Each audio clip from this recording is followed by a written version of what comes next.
नमस्कार साथियों, एक बार फिर स्वागत है आपका आपके अपने YouTube channel success with us पर। तो साथियों, लास्ट क्लास हमने मैथ की थी, क्वेश्चंस किए थे हमने उसमें। तो कुछ ही क्वेश्चन हो गए थे, बढ़िया बढ़िया क्वेश्चन थे तो समझाने में टाइम लगा था थोड़ा। तो 4-5 क्वेश्चन है बहुत बढ़िया बढ़िया बेहतरीन मल्टीपल एंड फैक्टर के। तो आज उनको देखेंगे और ये लास्ट क्लास है वास्तव में मल्टीपल एंड फैक्टर की। ठीक है, तो आइए शुरू करते हैं। ठीक है, तो लास्ट क्लास में हमने कुछ क्वेश्चन देखे थे, वहीं से अपना आगे बढ़ाते हैं। तो एक संख्या लेते हैं दोस्तों, 128। संख्या 128 के कुल गुणनखंडों संख्या 128 के कुल गुणनखंडों का गुणनफल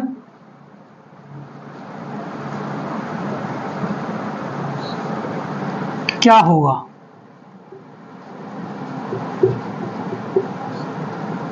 ठीक है दोस्तों, लास्ट क्लास में हमने ऐसा क्वेश्चन किया था और वहीं से अपनी क्लास को आगे बढ़ाते हैं।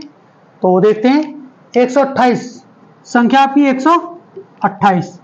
तो हम इसके कुल गुणनखंड निकालेंगे, फैक्टर करेंगे इसके दोस्तों, 2 से डिवाइड करेंगे। ठीक है, 2 से अगेन 2 से ही होगा ये, फिर 2 से होगा ये, तो लास्ट तक 2 से ही होगा।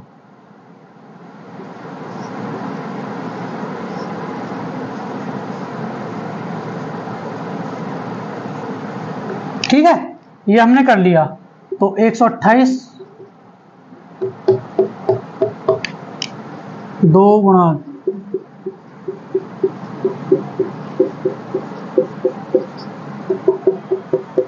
ठीक है, ये हमारे फैक्टर आ गए। तो ये हमारा हो गया 2 की पावर 7। ठीक है दोस्तों, तो इसके कुल गुणनखंड निकाल लेंगे, 7 + 1 = 8। ये हुए कुल गुणनखंड। तो कुल गुणनखंड हमारे पास आ गए। अब हमें क्या निकालना है, गुणनफल। जो कुल गुणनखंड का गुणनफल। तो गुणनफल कैसे निकालते थे दोस्तों, हम कोई भी संख्या कुल गुणनखंड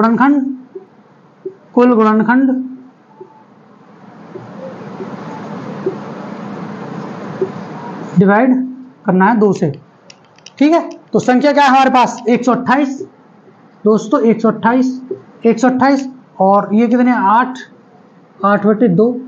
ठीक है दोस्तों, 8/2। तो 128 8/2 है तो क्या हो गया आपका, ये रहेगा 4, 128 की पावर 4। ठीक है, तो कैसे होगा 128 गुणा 128 गुणा 128 गुणा 128। ठीक है, मल्टीप्लाई कर लेना कैलकुलेटर से जो भी यहाँ पर आए, या 1 सेकंड रुको मैं करके बताता हूँ।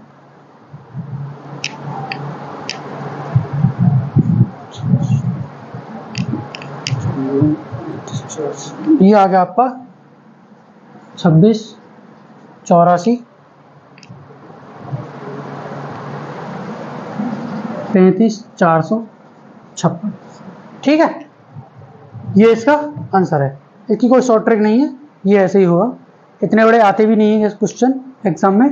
जो मैंने लास्ट क्वेश्चन करा था ऐसे क्वेश्चन आते हैं लास्ट क्लास में, जो लास्ट क्वेश्चन था ऐसे क्वेश्चन एग्जाम में आते हैं आपके। ठीक है दोस्तों, या जो नेक्स्ट क्वेश्चन कराऊंगा ऐसा आएगा। तो इसी टाइप का एक क्वेश्चन और देखेंगे इसी टाइप का, और फिर अपने नेक्स्ट टाइप पे चलेंगे। क्वेश्चन में बस हमें संख्या ये चेंज करनी है। हम अब यहाँ ले लेते हैं कोई संख्या, जैसे हमने ले ली 20।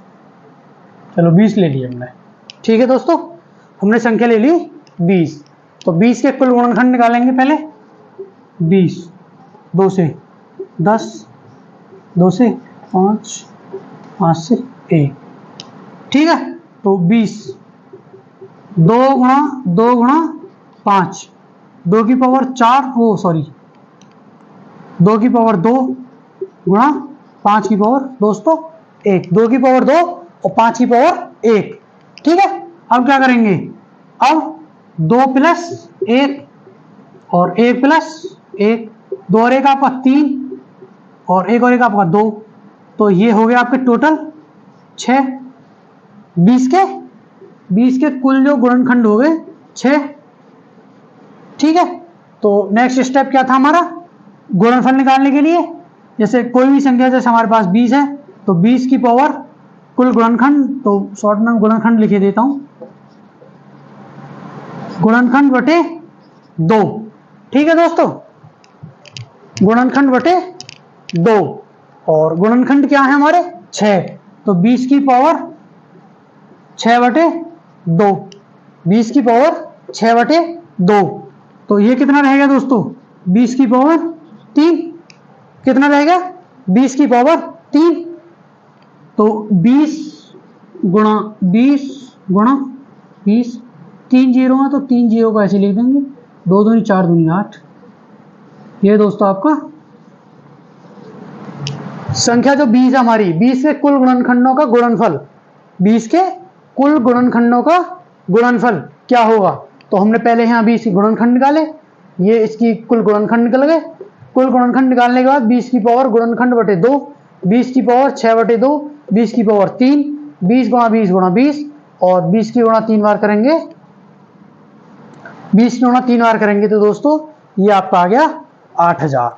ठीक है, तो ऐसा कोई भी क्वेश्चन एग्जाम में आए, कुल गुणनखंडों का गुणनफल पूछे, तो वो इसी प्रकार सॉल्व होगा। ठीक है दोस्तों, आइए एक नए सवाल पर चलते हैं। एक बहुत बढ़िया सवाल है, उसे करते हैं।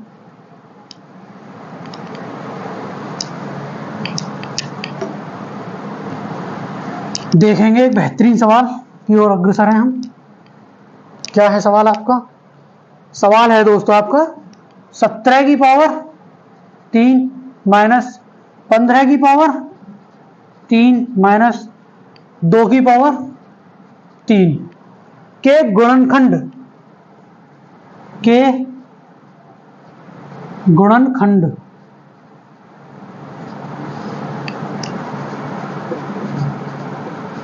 कौन से हो सकते हैं।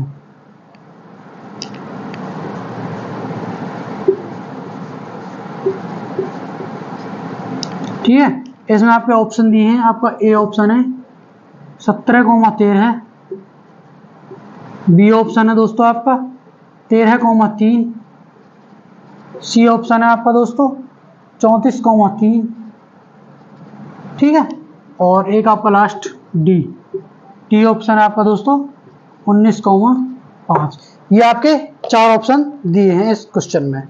ठीक है, तो ये क्वेश्चन कैसे सॉल्व होगा ये देखेंगे। आइए, तो क्या दिया हुआ है क्वेश्चन में हमें, 17 की पावर 3 माइनस 15 की पावर 3 माइनस 2 की पावर 3। ठीक है दोस्तों, 17 की पावर 3 माइनस 15 की पावर 3 माइनस 2 की पावर 3। इस टाइप का जो क्वेश्चन होगा उसमें पावर सेम ही होगी, डिफरेंट पावर नहीं आएगी। नीचे की संख्या चेंज हो सकती है बट पावर सेम रहेगी। ठीक है, तो इस क्वेश्चन को करने के लिए एक फॉर्मूला है हमारे पास। तो यदि a प्लस बी प्लस सी बराबर 0 होंगे, a प्लस बी प्लस सी बराबर 0 होंगे, तो इस क्वेश्चन का जो आंसर निकलेगा वो निकलेगा 3abc। ठीक है, 3abc। तो आइए देखते हैं, a प्लस बी, ए हमारा ये है, बी हमारा ये है, सी हमारा ये है। तो a की वैल्यू 17, बी कितना -15, ठीक, और सी कितना -2। ठीक है, तो 17 माइनस 17 बराबर 0। a प्लस बी प्लस सी बराबर 0, तो इधर भी a प्लस बी प्लस सी बराबर 0 दोस्तों। ठीक है, तो अब देखेंगे अब क्या करेंगे हम, 3abc 3 गुणा 17 गुणा 15 गुणा 2, सॉरी 15 गुणा 2। अब हम यहां पर ऑप्शन की हेल्प लेंगे, अब हम यहां पर ऑप्शन की हेल्प लेंगे। अब हम पहले ऑप्शन ए देखेंगे 17,13, तो हम देखेंगे 17 कट जाएगा बट 13 से कुछ नहीं कटेगा, और नहीं 13 इनमें से किसी से कटेगा, तो ये ऑप्शन आपका खत्म इधर ही।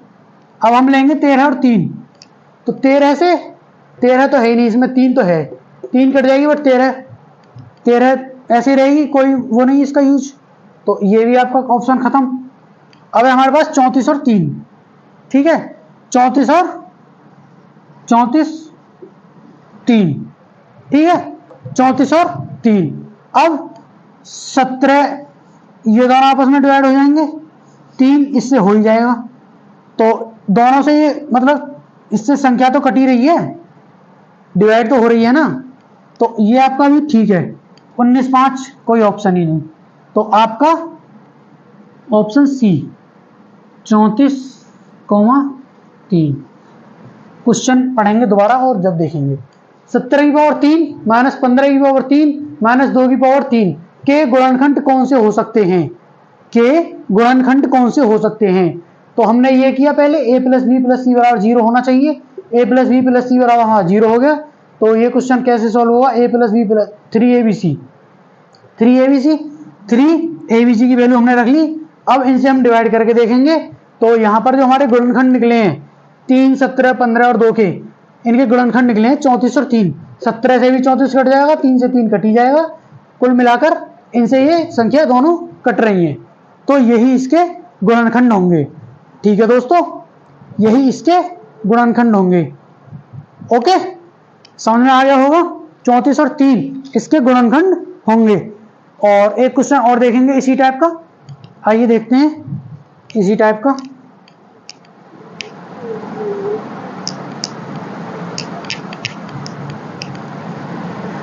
आइए दोस्तों, यहां पर हमें संख्या चेंज करनी है।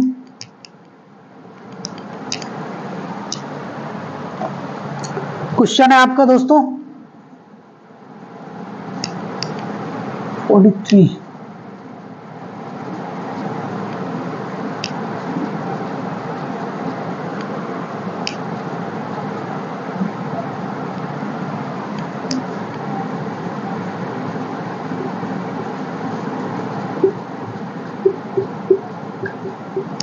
संख्या है आपकी 43 की पावर 3 माइनस 36 की पावर 3 माइनस 7 की पावर 3 के कुल गुणनखंड कौन से हो सकते हैं?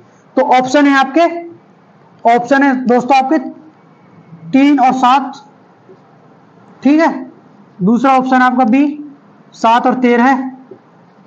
सी ऑप्शन है दोस्तों आपका 6 और 23, ठीक है। और डी ऑप्शन है आपका, डी ऑप्शन है आपका दोस्तों, डी है आपका 23 और 27, ठीक है।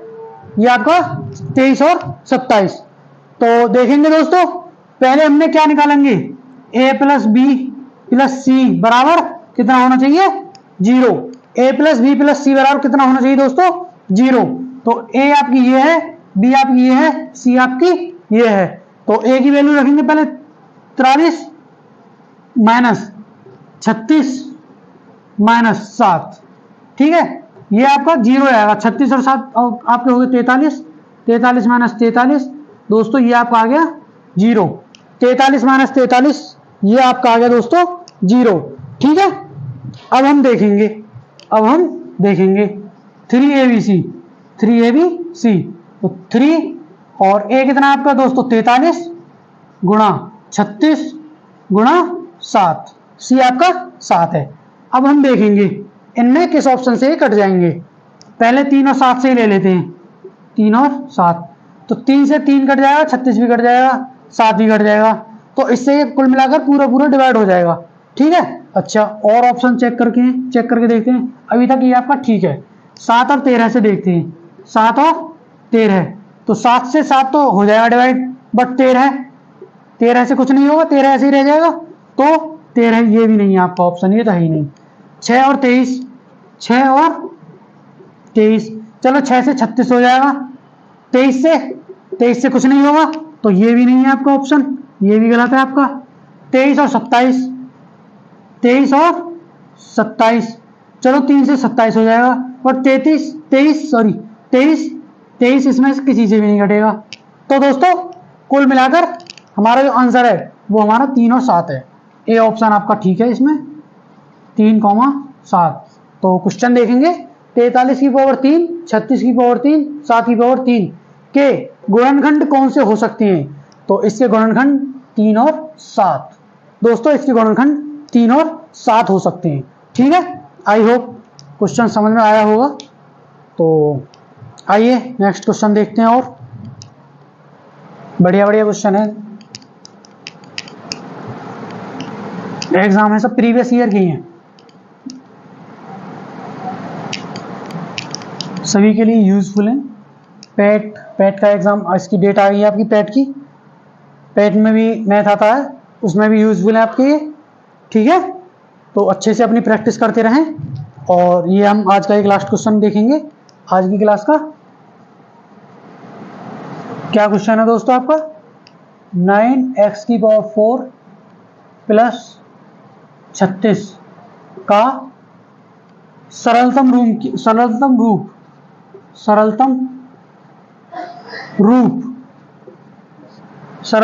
रूप क्या है, ठीक है। 9x⁴ प्लस 36 का सरलतम रूप क्या है। तो इसमें ऑप्शन है दोस्तों, ये ऑप्शन क्या है आपका, 9x² प्लस x प्लस 3 की पावर 2। ऑप्शन बी क्या है आपका दोस्तों, ऑप्शन बी है 9x⁴ प्लस 2x प्लस 2 और x² minus 2x plus 2। Option C क्या है आपका,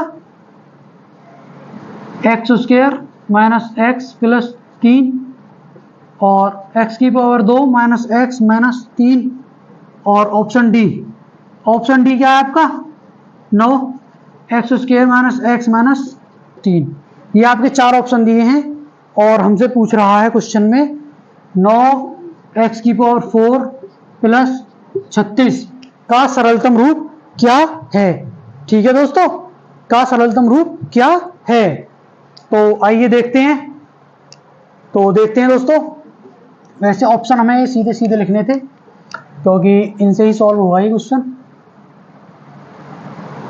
आइए देखते हैं, बी ऑप्शन हो गया आपका, यहां लिखेंगे सी ऑप्शन क्या था, 8x² माइनस x 3 और x² माइनस x माइनस 3, ठीक है। और डी ऑप्शन क्या है आपका, 9x² माइनस x माइनस 3। ये आपके 4 ऑप्शन है दोस्तों, ठीक है। तो क्वेश्चन हमें क्या दिया हुआ है, 9x⁴ minus plus 36, 9x⁴ plus 36। तो कैसे करेंगे इसको, तो दोस्तों x बराबर 0 1 2 3 डैश डैश ये रख के देखेंगे इसमें, और जो हमारी वैल्यू आएगी इसको रखने पर वही वैल्यू इन ऑप्शंस में रख के वही वैल्यू आनी चाहिए, हमारी वही वैल्यू आनी चाहिए। जैसे देखेंगे तो x बराबर हम 0 रखेंगे तो 9 गुणा 0 प्लस 36, तो ये हमारा आ गया 36, ठीक है। और हम 1 रखेंगे तो 9 प्लस 36 और 9 प्लस 36, तो ये आपका 45। तो हमें 1 रख के चेक करना पड़ेगा 45 किसका रहा है, और अब हमें 0 रख के करना पड़ेगा, तो 0 रख के सिंपल है, ठीक है। तो 0 रखेंगे पहले, फर्स्ट ऑप्शन में 0 रखेंगे पहले, तो 0 रखने पर ये आपका 9, 0 प्लस 0 प्लस ये आपका 3, तो ये रहेगा आपका, और फिर उसके है 9 गुणा 3 थी आपका 9, ये आपका 81। तो ये ऑप्शन तो आपका गया खत्म। अब हम इसमें 0 रखेंगे तो 9 0 0 ये आपका 0 प्लस 2, ठीक है। और ये आपका 0 माइनस 0 प्लस 2, तो ये आपका 9 गुणा 2 गुणा 2, तो 2 दूनी 4, ये आपका 36। तो दोस्तों ये आपका ठीक है, 36 आ गया इससे, बट इसमें भी रख के देखेंगे हम, क्या पता 2 ऑप्शन ठीक हो, बोथ करके एक और ऑप्शन दे दे, क्या पता एग्जाम में। तो 8 ये 0 0 0 माइनस 0 प्लस 3, ठीक है, और 0 0 0 माइनस 0 माइनस 3, तो 8 गुणा 3 गुणा माइनस 3, तो ये तो होगा ही नहीं, माइनस आ रहा है, ये तो होगा ही नहीं। और इसमें 0 रखेंगे तो 9 0 माइनस 0 प्लस 3, ये आपका आ गया 27। तो ऑप्शन हमारा बी ठीक है दोस्तों, ऑप्शन हमारा बी ठीक है। क्या है 9x square 9x square plus 2x plus 2 और x square minus 2x plus 2। दोस्तों ये हमारा ऑप्शन हो गया ठीक। तो दोस्तों मल्टीपल एंड फैक्टर्स की लास्ट क्लास थी और सभी क्वेश्चन मोस्ट इंपोर्टेंट है। प्रीवियस ईयर के क्वेश्चन भी आप भी लगा के देखें, ठीक है। और क्लास अच्छी लगे तो लाइक करें, अपने दोस्तों के साथ शेयर करें और चैनल को सब्सक्राइब करें और दोस्तों से कराएं। पढ़ते रहें, मेहनत करते रहें, बढ़ते रहें। नमस्कार, धन्यवाद।